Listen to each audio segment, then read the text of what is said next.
Peas on Moss is brought to you by Kimberly Schaub, a culinary scientist turned business developer. Over the past 4 years, the audience has downloaded episodes over 40,000 times, and we have 1,500 impressions across the website and a host of social media platforms. Will you consider contributing to the show to help keep it on air? Donations through Patreon help to offset the cost of web hosting, editing, and producing the various Peas on Moss offerings, from podcast episodes to videos, and every little bit helps. From corporate advertisement to sponsored content and private contributions. Reach out to me on peasonmoss.com for details.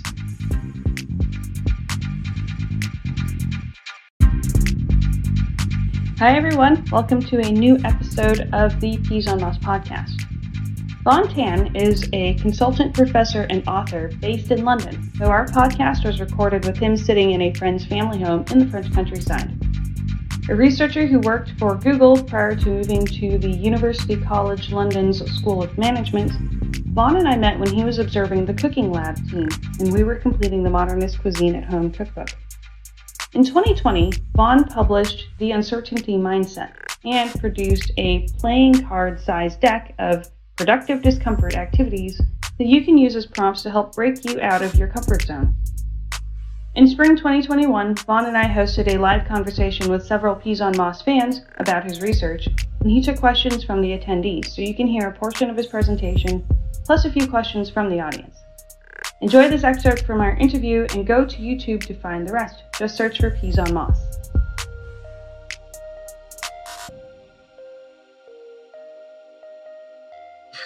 Anyway, I think the big takeaway for me is that we always think that uncertainty is something bad and something to be avoided. But what I've found, and I think if you have worked in innovation organizations that really work, you also realize, is that if you inject uncertainty into organizations, this is the best way to make them actually resilient to uncertainty and also innovative at the same time. And we can talk about how you do that concretely later on. So just 3 takeaways. One of them is if you inject voluntarily uncertainty into hiring processes, you create more innovative and higher performing teams. Another takeaway is that if you are selectively and intentionally uncertain about the goals that you're trying to pursue, you actually create organizations that can innovate and can adapt. And I think this one is the most sort of weird and counterintuitive. We always think that when we design teams and motivate them, uncertainty is not what we should be doing. We should be trying to make things as certain as possible. But in fact, if what you want to do is you want to build teams that are willing to fail and therefore are able to learn and able to come up with new things, what you need to do is you need to be very designed and intentional and very careful, but definitely you need to inject uncertainty into how you motivate them. So I think of this as desperation by design. And any one of you who has ever worked on something which is an innovation project where there is a determinate end date and you didn't know how to do it, and there was a lot riding on it, but it was just a little bit beyond your capacity, generally what happens is you rise to the occasion, right? So that's the desperation by design that I'm talking about. I think the piece for me is understanding whether we should become comfortable with uncertainty, because like you said, risk is not the same as an uncertainty. But I don't know a whole lot of professionals who enter the day on Monday saying, I love how uncertain my role is or the problems are that I'm solving. So could you start there? Do we need to become comfortable with being uncertain? I think it's a really good question, and it's particularly relevant and I guess easy to answer if everyone I'm speaking to is involved in some way in innovation, right? So I think if what you're doing is doing something which you already know how to do only, then maybe uncertainty is not such an important or such a big part of your daily life. But if what your job is doing something which hasn't been done before, where you need to design something which nobody knows yet, even what success looks like, I don't think that there's any way you can avoid being uncertain. It's definitionally, it's by default. It's a part of what defines your work, right? So, I mean, to answer your question directly, I think if you are an innovation worker, if you are tasked with coming up with new ideas, you simply can't avoid it. Like if you try and avoid it, you cannot come up with new things. So the definition of newness hasn't been done before, or hasn't been done that way before, which means you don't know either what it is you're trying to do or how to do it. If you don't know either of those things or both of those things, you can't be certain. So instead of trying to deny that you are in a situation of not knowing or of uncertainty, why not simply say, okay, I don't know. What can I do to figure out? Right. And all of the really successful teams and people, both in food and outside of food, because I also work with tech startups, the one thing that is common across all of the successful ones is that they don't try and pretend that they are certain when they're not. And they also don't treat uncertainty as being inherently terrifying and to be avoided. In fact, what they do is they say, okay, fine, I don't know. What's the worst that could happen? I'll try something out, right? You'll experiment. If the experiment doesn't work, if you design the experiment well, you'll still learn from it. And that's the biggest insight about dealing with uncertainty, that as long as you treat it as something just to be dealt with instead of being avoided or denied, then you have the possibility of treating uncertainty as if it can be a resource that is productive, rather than one that is just necessarily bad for you. And there's a bunch of questions in the chat as well. There are. Should we sort of yeah. that? So I saw Chef Robert had a question. So Chef, would you unmute yourself and ask your question of Vaughn? Sure. Yeah, I have a couple. I'll start with one. There's one word in the book that I just hadn't heard before, is the equifinality, right? Equifinality. And about open systems, biological or sociological. And I'm curious if you can apply that and maybe expand upon that in R&D in food. Absolutely. So what Chef Robert is talking about is this word equifinality, which I discovered not that long ago when someone who is a biologist introduced it to me. It's just this idea that if you've got a very complex system, to get from point A to point B, there are many possible routes, right? So the analogy might be you're in a big city. So I used to live in London. I no longer do. If you wanted to get from where my workplace was in Canary Wharf to where home was, which was close to London Business School, you could take the tube, you could walk, you could cycle, you could take the bus, you could take a cab. All of those different ways would eventually get you from point A to point B, but each one of them is slightly different, right? So some cost more, some take longer, some are more polluted, some are more scenic. And I think the idea behind equifinality is it's simply that if you want to get from point A to point B in a complex system, there are many ways to do it. And so this is applicable, I think, to innovation and coming up with new ideas in food, because if you want to get from point A, I don't have this new thing I need to build yet, to point B, I have to have built this new thing. You know, if you ask Kimberly or Jerome or Mark or Robert how they would get from point A to point B, they would all probably have completely different ways of doing it. And as long as you get to point B, it's fine, right? So equifinality is both perhaps something which makes you think, oh, I don't know which is the correct route. What do I do? But the alternative, the flip side of that is there is freedom, right? So because there's not just one way to get from point A to point B, that means that you are free to choose not that only way, but any one of many possible ways. And in fact, as I'm sure you all know, most of the really innovative discoveries occur when people who don't know what the correct way to do something is, do something in a way that's not correct, but get a really good result, right? So you all know, so I have, because I am me, I have a massive stack of Post-its on my desk, but you know that the Post-it adhesive, which ended up making 3M a ton of money, was actually a failed super strong adhesive, which they realized was actually a releasable, strong enough adhesive, and they turned it into something which honestly made them a lot more money than the super strong adhesive would have. So I think equifinality actually, it's a great call to call out that particular word, because it's a huge part of how we should think about doing innovation. Thank you. So there are a bunch of other questions as well. I think. Yep, I was going to jump to Aquino next. Aquino, would you ask your question out loud? Yeah, sure. So I was wondering if you feel there's a need to make shifts in mindset in an education or academia, I guess, context. Yes. Towards your acceptance of uncertainty versus like traditional metrics of like getting those, getting that 4.0 or whatever.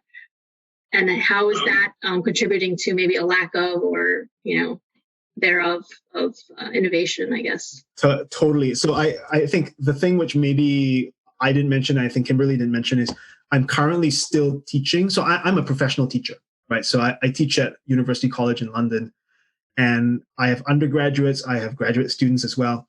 And absolutely, there is this need. There is an urgent need to make a shift in this mindset, especially in education, and also by default in academia, the people who teach.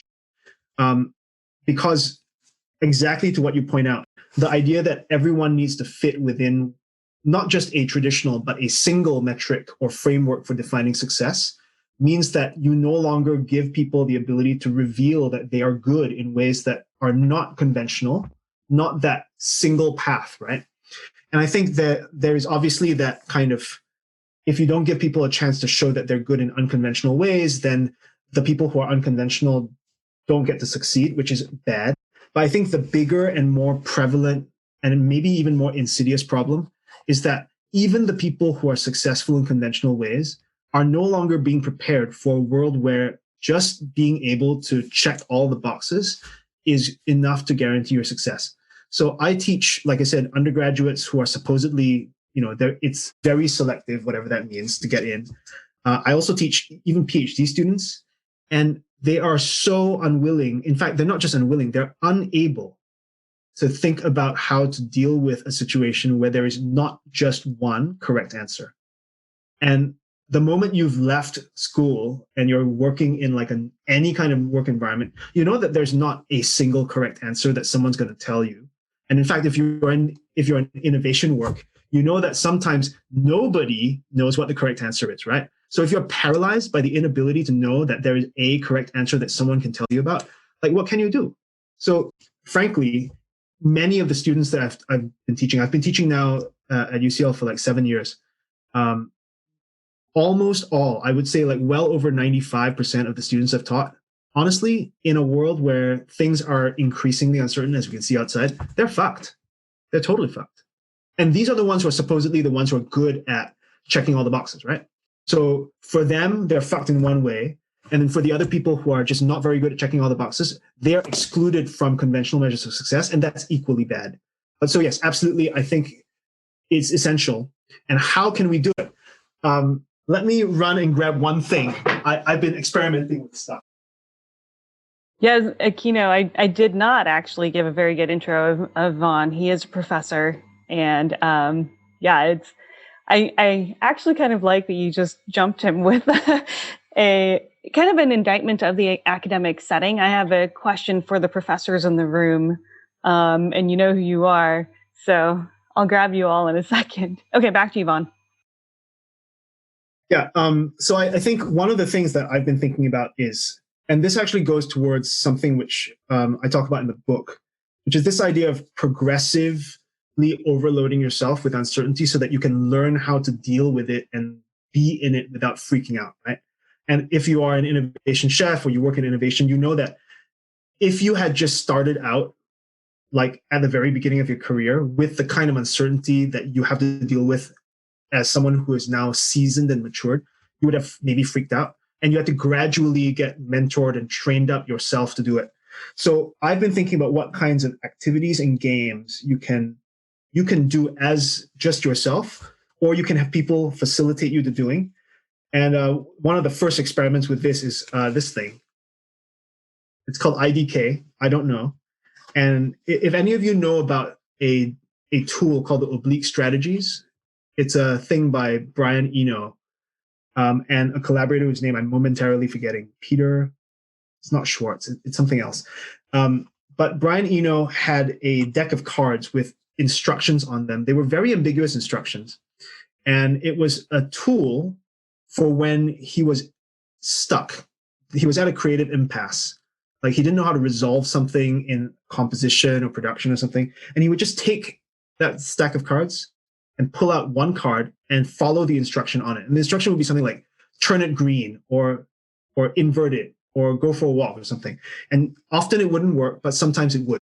So not the same thing, but inspired by the idea of having ambiguous instructions that force you to do something that may be useful for you.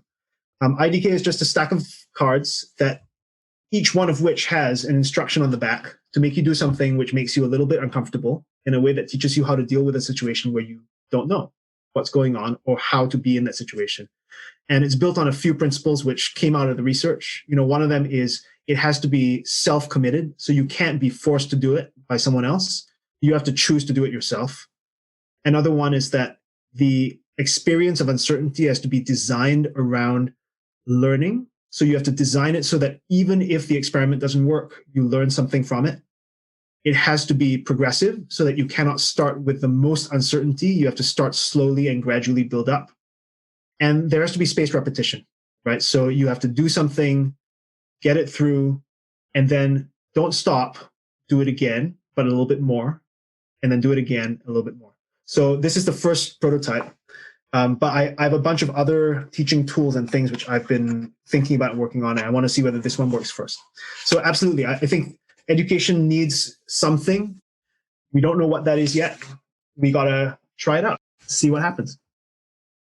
Thank you. Okay, I'm going to take a sharp turn. And Stanzi had asked a question earlier as a young professional. Stanzi, would you unmute yourself and share your thoughts? Hi, so I'm Stanzi Smith. I recently graduated from Southwest Minnesota State University. I'm interning at Griffith Foods in Alsip, Illinois. And my question is, as a young person entering the career scape, how do you suggest having this uncertain mindset when there's like all of this anxiety about like making the right choice, making educated decisions about what jobs you choose, being patient enough to wait for something that, is worth your time, but also knowing that like you have to have a job. For sure. I think, and actually I'm very curious what everyone else thinks. So all I can say with any certainty is what I did. And it may not be the way that you make the most money, but it was for me the way that I had a lot of fun and learned a lot of weird, unexpected things along the way, right? So what I would probably recommend if I were to use just my personal experience as a guide is first choose jobs that you think will lead you to learn something that you don't already know, right? And then once you've got that kind of job as a set of options, and you should always try and have options, make sure you choose from among those options the one that allows you to eat as well. So I tend not to believe in starving for the sake of learning, because you can almost always learn without starving. So, I mean, just those two principles, like go look for things that teach you stuff that you don't already know that you want to learn. And then once you've got that as a set of things, because most things will not actually do that, right? Most jobs don't teach you new stuff. And if they do teach you new stuff, it won't be something that you especially care about. Once you've got a set of places where you can learn something new that you do care about, make sure you can at least make enough money to like, pay for the things that you want. And I think I've always been able to make enough money doing stuff. Like I used to be a furniture mover. I used to make furniture. I've done a lot of weird things. I've never not had enough money, even if I have never had tons and tons of money. So I think it's doable. I think, but I don't know. What do the rest of you think?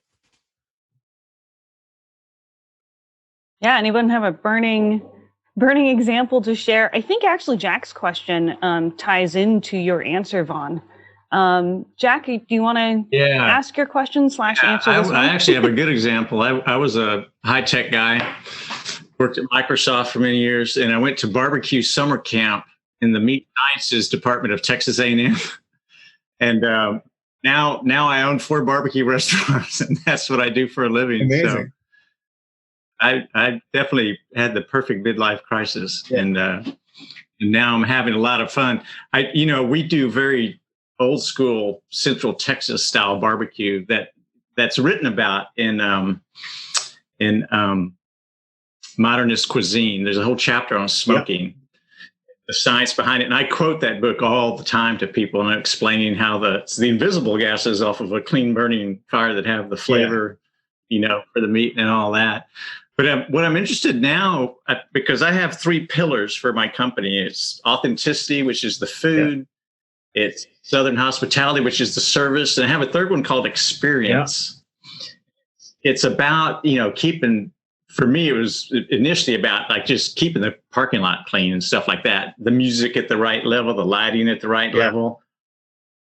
I walked in one day, this is a Central Texas style barbecue place, and the Bee Gees are playing. And I had to tell my host, like, it's just, this is not the Bee Gees place, The funny thing is, though, we turned the Bee Gees back over to Stevie Ray Vaughan. There's three middle-aged guys sitting at the bar drinking beer, and one of them leans over and says, "Hey, I was listening to that." But in restaurants, I'm trying to figure out, when you started talking about the experience, and you saw that weird stuff table side. That's when I thought, oh yeah, how can I take it up a notch? Right. Cool. What are examples of that? Okay, I think that's an amazing question, and one that I'm really glad somebody asked, because I'm going to give you maybe an unexpected or unconventional answer to it. I think it's very easy to look at something like the Fat Duck and its floating dessert cushion, which is what you saw, and think, oh, this is an experience. Or think about 11 Madison Park and its, history of New York meal, and think that's an experience. And it's not wrong. Those are experiences. I think where I'm coming to now, like I didn't mention this in the slides, but for years, I was obsessed with fine dining, because it's very easy to be obsessed with fine dining, right? And then in the last 3 or 4 years, as I started really thinking about the book and writing it and all that other stuff, I realized I was actually much more interested in, Jack, I think actually much closer to your original sort of conception of what the experience is. Like, what I want now is a real feeling of hospitality when I go to a restaurant. And it doesn't matter whether it's a fine dining restaurant or not a fine dining restaurant, or even just a stand that's selling noodles. And the really interesting thing about authenticity is, if you have it, your customers know instantly that you have it, and then they become super loyal. So it's not really about being cynical and saying, I need to create this experience of hospitality so that people come. It's that if you simply do what feels right to you as someone who wants to feed people, then people will come, and they will come for the right reason. So I'll give concrete examples of it. One of my favorite restaurants in the world is actually, Kimberly, did we go to 40 Maltby Street? We did, right? In London? Yeah. So one of my favorite restaurants in the world is this restaurant called 40 Maltby Street. And it isn't a fine dining restaurant. It's basically a wine bar that has a really interesting menu. The whole place is very carefully conceived, but it's not fancy at all. So I think if you go, the nice thing about this restaurant is that it isn't designed to be a destination restaurant where people fly in from wherever to eat there once a year. It's designed really to be what they wanted it to be. They wanted to have a place where the founders are, some siblings, and they have a chef partner as well. What they really wanted was, they wanted a place where they could treat their staff with respect, which sounds really hokey, but they genuinely do. They have the longest serving staff of almost any restaurant that I know, that is, and their staff stay in touch with each other. They're all friends. But I think what they also wanted was, they wanted a place where they would know their customers, and their customers could feel comfortable coming back again and again. So they would become regulars. And the advantage of this is, if this is actually what you want to produce as a restaurant experience, everyone who's working there tends to stay if this is the kind of experience they want to offer. And the people who come to dine also tend to come if this is the experience they want to get. And over time, what you get is, you get this reinforcing effect, right? The owners, the staff, the suppliers even, and also the guests come for the same thing, and they mutually reinforce each other. So this is one of those places like Cheers, right? And Jack, this goes exactly to what you're saying. On any given day, I would say 40 to 60% of the people who are there come more than once a week. And so if I used to go there twice a week because I live very close by. I spend too much money. But you could go there and you would always know people who were there, because the people who were the people who were there multiple times a week. It was the kind of place where, because people knew that there were other people there who went all the time, you could have the kind of experience you want to have in a restaurant, which is, you're standing at the bar or sitting at the bar and you're drinking something and someone's like, have some of this. It literally does happen. And I think that, I'm not saying everyone needs to design that experience, but that's what they wanted to build. And they simply, very slowly built that. And now they've got a reinforcing experience of staff, customers, owners who all want the same thing. And you don't even need to really coordinate it. They're all doing that. That, I think, is the kind of experience that is completely within the reach, and in fact should be within the reach of every restaurant. Like, why shouldn't you want to run the kind of business that you want to run, that attracts the kind of customers that you want to attract, and keeps the kind of staff that you want to keep? There's no reason. Does this go back then to embracing that uncertainty mindset because we as an organization or we as professionals have started to form our identity and then we address uncertainty within that context? Or kind of what are those two connecting points with that part? Yeah, no, it's another really good question. I think one big part of being good at creating an authentic experience as a restaurant, and I think this generally applies to all companies, right? If you want to run a company or start a company, you have to want to start a company that actually does what you want it to do.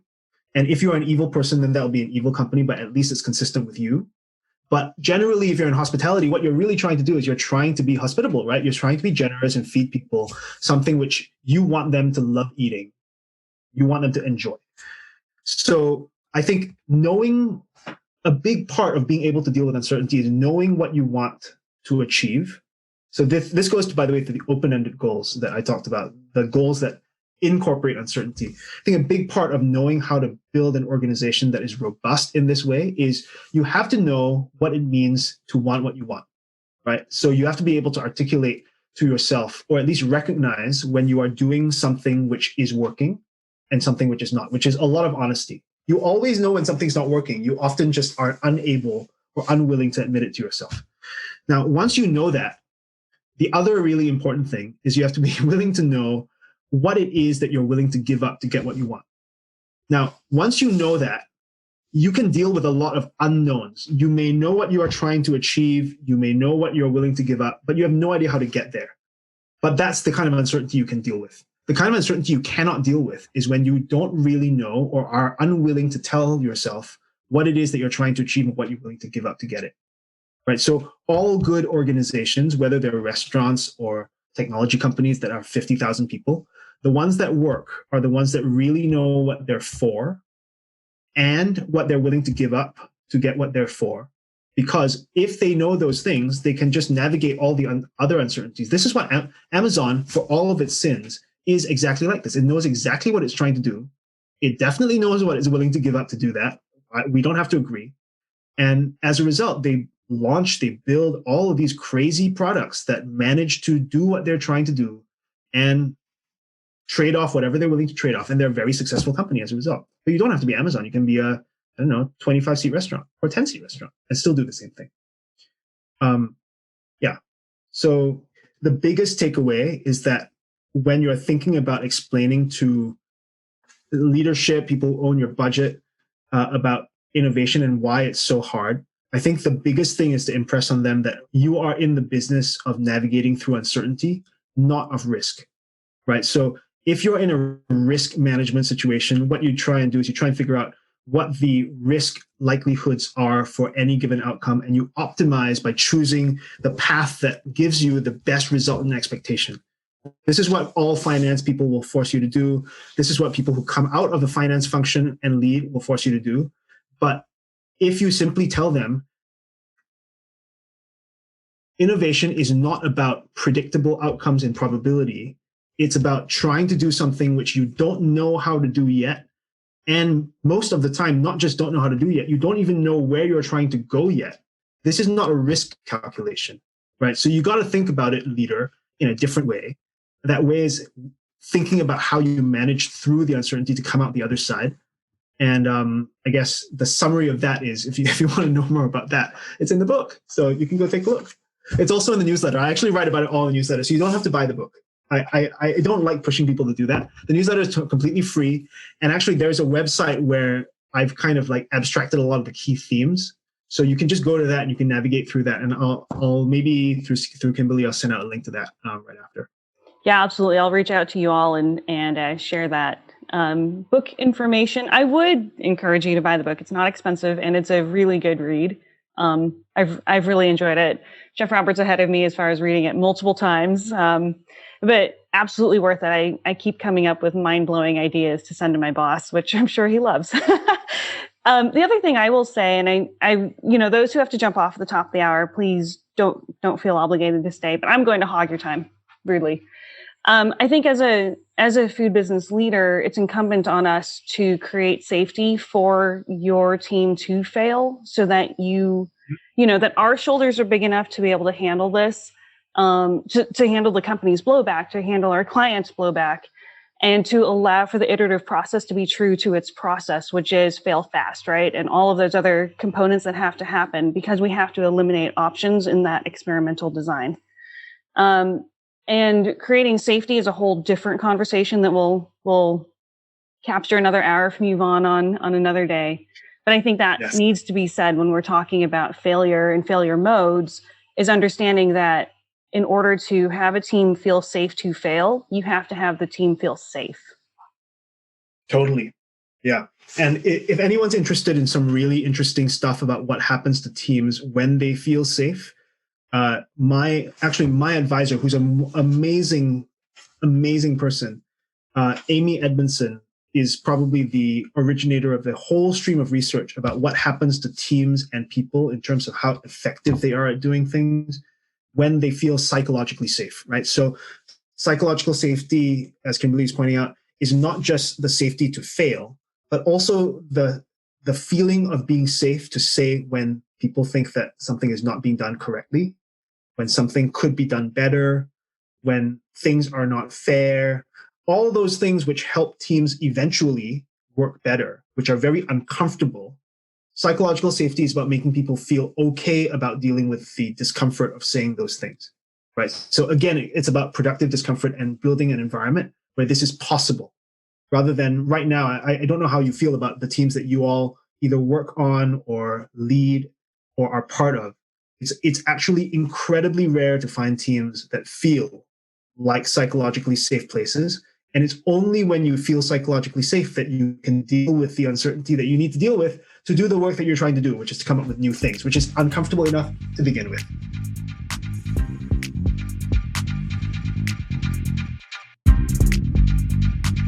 Thanks for listening to this very important podcast this week. I'm excited to continue inviting you to these conversations. I hope you find them valuable. Let me know what you think. Drop me a line at peasonmoss.com or look for my Instagram. Talk to you again soon.